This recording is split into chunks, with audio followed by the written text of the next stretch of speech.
بسم اللہ الرحمن الرحیم۔ السلام علیکم پیارے دوستو، جب ہمارے نبی پاک صلی اللہ تعالیٰ علیہ وسلم کے اوپر ایک جادوگر نے جادو کر دیا تو پھر اس کے بعد کیا ہوا، اس کو جان کر کے آپ کا ایمان تازہ ہو جائے گا۔ تو پیارے دوستو، آپ اس ویڈیو کو پورا آخری تک دیکھتے رہیے اور سچے عاشقان رسول جو رسول اللہ صلی اللہ تعالیٰ علیہ وسلم سے سچی محبت کرتے ہیں وہ لوگ اس ویڈیو کو ایک لائک ضرور کریں گے۔ پیارے دوستو، مدینے میں ایک جادوگر تھا جس کا نام لبید تھا۔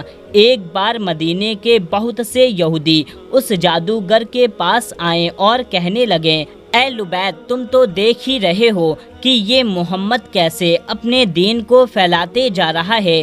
ہم لوگوں نے بہت کوشش کی کہ محمد پر جادو کر کے انہیں ان کے کام سے روکیں، لیکن ہم اس میں کامیاب نہ ہو سکیں۔ اس لیے اب ہم تمہارے پاس آئے ہیں تاکہ تم کچھ پیسے اور اصرفیاں لے کر کے محمد پر جادو کر دو۔ یہ سن کر کے اس جادوگر نے کہا کہ ٹھیک ہے، میں اس کام کے لیے تیار ہوں۔ اس زمانے میں ایک یہودی لڑکا ہمارے حضور پاک صلی اللہ تعالیٰ علیہ وسلم کی خدمت کیا کرتا تھا۔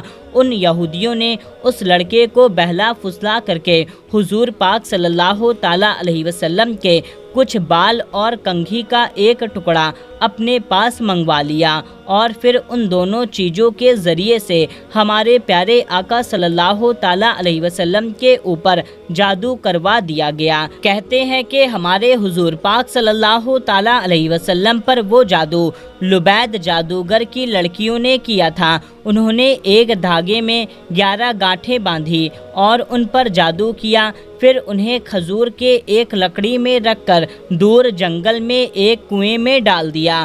ہمارے حضور پاک صلی اللہ تعالیٰ علیہ وسلم پر اس جادو کا اثر یہ ہوتا ہے کہ حضور پاک صلی اللہ تعالیٰ علیہ وسلم اپنے آپ کو بندھا ہوا محسوس کرتے تھے، اور کسی کام کے بارے میں یہ خیال ہوتا تھا کہ اس کام کو وہ کر چکے ہیں لیکن ابھی وہ کام نہ کیا ہوتا تھا، اور جو کام آپ صلی اللہ تعالیٰ علیہ وسلم کر چکے ہوتے تھے اس کے بارے میں یہ خیال آتا کہ میں نے اس کام کو کر لیا ہے۔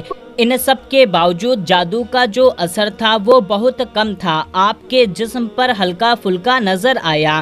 نبوت میں اس کی وجہ سے ایسا کبھی نہیں ہوا کہ اس میں کوئی فرق آیا ہو، یا جادو کی وجہ سے آپ نے کوئی غلط بات کہی ہو یا قرآن کی کوئی آیت بھول گئے ہوں۔ ایک بار ہمارے حضور پاک صلی اللہ تعالیٰ علیہ وسلم حضرت عائشہ کے گھر میں موجود تھے۔ آپ نے خوب دعا کی اور اس کے بعد میں آپ کو نیند آ گئی۔ آپ سو گئے۔ سو کر اٹھیں تو حضرت عائشہ سے کہنے لگیں، اے عائشہ، اللہ نے ہماری دعا سن لی ہے۔ حضرت عائشہ نے پوچھا کہ کون سی دعا؟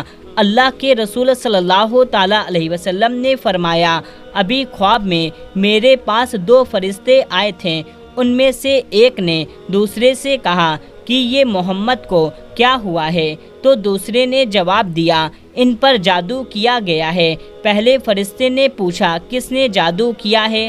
تو دوسرے فرشتے نے جواب دیا کہ مدینے کے ایک جادوگر نے ان پر جادو کیا ہے۔ پہلے فرشتے نے پوچھا، کس چیز پر جادو کیا گیا ہے؟ دوسرے نے جواب دیا، ان کی کنگھی اور بالوں پر۔ پہلے والے نے پوچھا، وہ کہاں ہیں؟ تو دوسرے فرشتے نے جواب دیا، وہ کنگھی اور بال جنگل کے ایک کنویں کے اندر پتھر کے نیچے رکھے ہوئے ہیں۔ پہلے فرشتے نے پوچھا، کیا اب انہیں کیا کرنا چاہیے؟ تو دوسرے نے جواب دیا کہ اس کنویں میں پانی نکال کر اس پتھر کے نیچے سے وہ بال اور کنگھی کا ٹکڑا نکالا جائے تو ان پر جادو کا اثر ختم ہو جائے گا۔ پھر حضور پاک صلی اللہ تعالیٰ علیہ وسلم نے کچھ صحابہ اکرام کو جنگل کے اس کنویں کی طرف بھیجا جس کے بارے میں ہمارے حضور پاک صلی اللہ تعالیٰ علیہ وسلم کو خواب میں بتایا گیا تھا کہ اس کنویں میں آپ کے بال اور کنگھی پر جادو کر ڈالا ہے۔ ان سارے صحابہ اکرام نے کنویں کا پانی نکالا اور وہ جگہ جو جگہ بتائی گئی تھی اس جگہ سے کنگھی اور بال نکال کر ہمارے حضور پاک صلی اللہ